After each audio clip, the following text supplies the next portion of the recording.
নমস্কার বন্ধুরা, পার্বতী রান্নাঘরে সবাইকে স্বাগত জানাই। আশা করি তোমরা সবাই ভালো আছো আর আমিও ভালো আছি। বন্ধুরা, আজ আমি আরও একটা দুর্দান্ত স্বাদের রেসিপি নিয়ে চলে এসেছি। আশা করছি রেসিপিটা তোমাদের খুব ভালো লাগবে, তাই ভিডিওটাকে প্রথম থেকে লাস্ট অবধি দেখার অনুরোধ রইল। বন্ধুরা, আজ আমি বানাবো ইঁচড়ের কালিয়া। ইঁচড়টাকে কাটাকুটির ঝামেলা নেই, আমি এরকমই বাজার থেকে কিনে নিয়ে এসেছি। আমাদের এখানে এরকমই পাওয়া যায়। যাদের যাদের ইঁচড় কাটতে একটু অসুবিধে হয় তাদের জন্য তো এটা বেস্ট। এদিকে আমি একটা কড়ার মধ্যে গরম জল বসিয়ে রেখেছিলাম। তারপর ইঁচড়টাকে আমি আগেই ধুয়ে রেখেছিলাম। গরম জলের মধ্যে ইঁচড়টাকে আমি একটু সেদ্ধ করে নেব। নুন, হলুদ আর একটু সর্ষের তেল দিয়ে দিয়েছি আর ঢাকা দিয়ে দিয়েছি। হালকা একটু সেদ্ধ হওয়ার পর এখন আমি নামিয়ে নিচ্ছি। তারপর আরও একটা কড়াই বসিয়ে দিয়েছি, তার মধ্যে দিয়ে দিচ্ছি সর্ষের তেল। তেলটা গরম হওয়ার পর আমি আলুর টুকরো টুকরো করে কেটে রেখেছিলাম, সেটাকে একটু নুন হলুদ দিয়ে ভেজে নেব। এখন একটু ঢেকে দেব যাতে আলুটা তাড়াতাড়ি সেদ্ধ হয়ে যায়। এখন ঢাকাটাকে তুলে নেব। তারপর লাল লাল করে ভাজা হওয়ার পর আমি আলুটাকে নামিয়ে নিচ্ছি।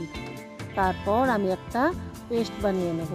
তার জন্য নিয়ে নিয়েছি একটা মিক্সির বাটি, তার মধ্যে দিয়ে দিয়েছি আদা কুচি, রসুনের কুয়া, পেঁয়াজ কুচি আর কাজু বাদাম। সব কিছুকে একসাথে আমি পেস্ট করে নেব।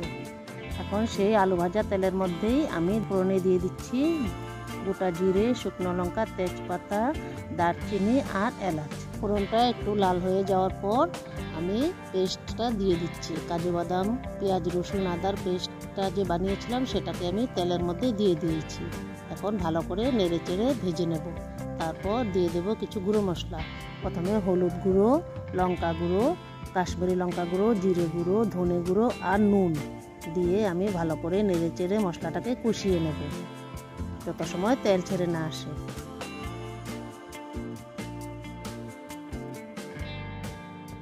এখন মশলাটা কষানো হয়ে গেছে আর তেলও ছেড়ে দিয়েছে। এখন দিয়ে দেব সেদ্ধ করা এঁচড়গুলোকে, দিয়ে আমি মশলার সাথে ভালো মতো মিশিয়ে দেব।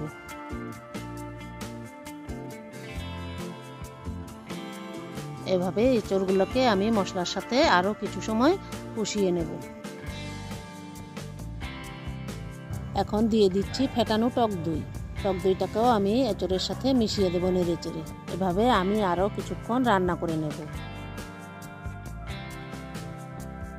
এঁচড়টা এখন ভালো মতো কষানো হয়ে গেছে। তারপর দিয়ে দিচ্ছি গরম জল। গরম জল দিয়ে রান্না করলে রান্নাটা কিন্তু খুব সুস্বাদু হয়। তোমরাও গরম জল দিয়েই অবশ্যই রান্নাটা করো, দেখবে রান্নাটা কিন্তু খুব সুস্বাদু হবে। এখন আমি ঝোলের সাথে এঁচড়গুলোকে আরও কিছু সময় ফুটিয়ে নেব।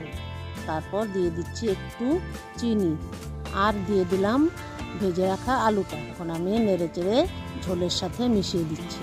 এখন ঝোলটাকে আরও একটু ফুটিয়ে নেব আর ঘন করে নেব। এখন শেষে দিয়ে দিচ্ছি কয়েকটা কাঁচা লঙ্কা আর গরম মশলা। গরম মশলাটা দিয়ে একটু মিশিয়ে দিচ্ছি। ব্যাস, আমার এখন রান্নাটা কমপ্লিট হয়ে গেছে। এখন একটু ঢেকে রেখে দেব। তারপর ঢাকা তুলে আমি পরিবেশন করে দেব। বন্ধুরা, এই এঁচড়ের কালিয়াটা এতটা সুস্বাদু হয়েছিল, বাড়ির সবাই খেয়ে তো খুব প্রশংসা করেছে। একদম সবাই চেটেপুটে তো খেয়েছে আর আমাকে আবারও বানানোর ফরমাইশ করেছে। তাহলে বন্ধুরা, এই এঁচড়ের কালিয়াটা তোমরা বাড়িতে একবার নিশ্চয়ই ট্রাই করো আর খেয়ে ভালো লাগলে আমাকে নিশ্চয়ই কমেন্টে জানিও। আরও এরকম রেসিপির জন্য আমার চ্যানেলটাকে সাবস্ক্রাইব করো।